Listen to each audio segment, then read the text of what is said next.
Hello, everyone. My name is Stanley St. Rose, and today we're going to be talking about Black Hawk from the life of Black Hawk. Now, before I go into this topic, please remember to leave a like, subscribe, and/or comment so the channel can continue to grow. Now, Black Hawk, very important individual, a leader, a warrior, a soldier, a Native American who really fought for Illinois. So pretty much the Sauk tribe, they had land in Illinois. So you're looking at the Midwestern United States. That's where their people were. And pretty much when the white colonizers, or really let's just say Americans, 'cause at this point, America is in full manifest destiny phase. They're taking over Illinois. They're taking over the states. They're taking over the Louisiana territory. We know that Thomas Jefferson, with the Louisiana territory, purchased 15 states.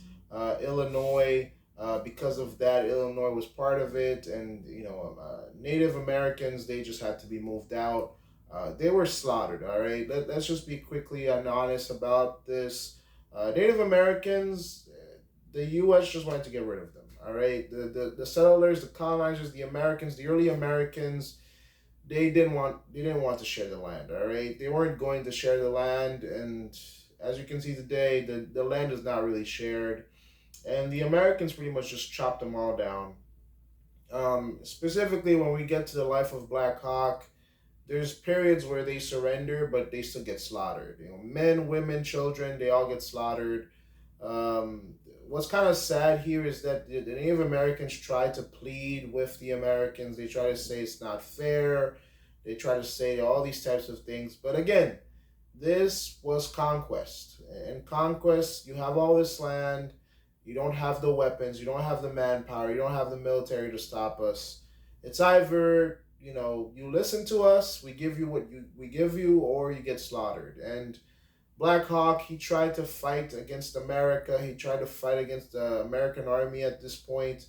And honestly, America was already the strongest army. Or at this point, America, after the Louisiana Purchase, it had the strength after the revolution, the American Revolution, after the War of 1812, and after the Louisiana Purchase, America felt great. I mean, American soldiers felt great. American generals felt great. They had land, they had power, they were making money.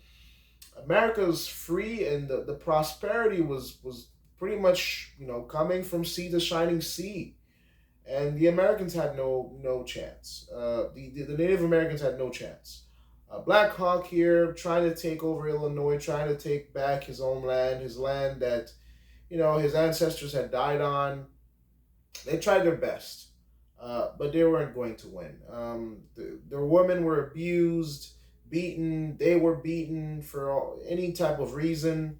They were taken advantage of. They were manipulated, twisted, bamboozled, beguiled, deceived. And really, the life of Black Hawk, this book, we're talking about the excerpt from this book here.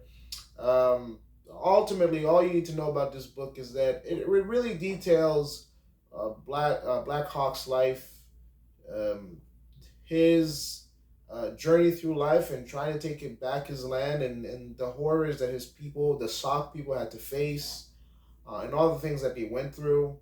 And ultimately, they go to war. They try to fight the American army for the state of Illinois, or for parts of Illinois, or they just tried to take back the Midwestern land that they had, and they failed. They just failed. They were slaughtered, beaten, women, children, men, slaughtered, beaten, all their property, all their stuff, all their land was taken of. I mean, the Native Americans, they didn't really think that you could own land, because you're not going to pick it up and go somewhere with it. You can't pick up Illinois and move it.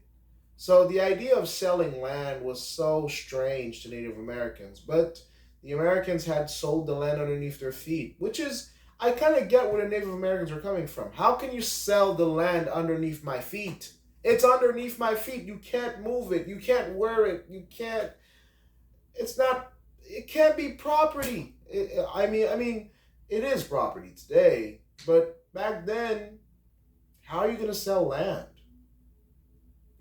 But the Americans, the way that they sold land was they buy it, they fence it over, and then they control who can come in and come out through the land, who can use it, who can plant food, who can live there, who can coexist there.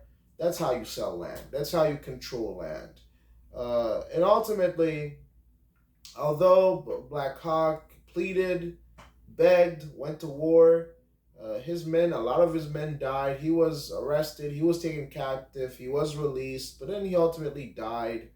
This all happened within the 19th century. So, yeah, very sad stuff. Very, very sad stuff. And yeah, that's the life of Black Hawk. It really shows you, well, America was built on a lot of blood. Um, well, I guess every kingdom, France, Britain. I mean, just look at Europe. Europe throughout history has been just an arena. Honestly, Europe is an arena. For centuries, there's been conquests and battles and bloodshed and killings and murders and atrocities. America's atrocities, well, they pretty much rest with Native Americans. A lot of them were slaughtered. Think about the Trail of Tears. Think about the Cherokee. Think about all these tribes that were slaughtered. But again, that's conquest. When you have land, when you have something that's valuable, everybody wants it. And the only way you can keep it is if you defend it. Since the Native Americans weren't defending their land or, protecting themselves, the Americans came in and just took it. And in the life of Black Hawk, it gives you the story of the Sauk people, how they lived, Black Hawks, galvanizing them to try to fight for their land in Illinois. And ultimately, it came to nothing. And they all were, murdered or moved out or they gave up. And Black Hawk ultimately died. But yeah, that's the story of Black Hawk. Very courageous, really tried to help out his people, but, nothing came of it. So that's my summary analysis. Please remember to leave a like, subscribe, and or comment, and I'll see you guys in the next video.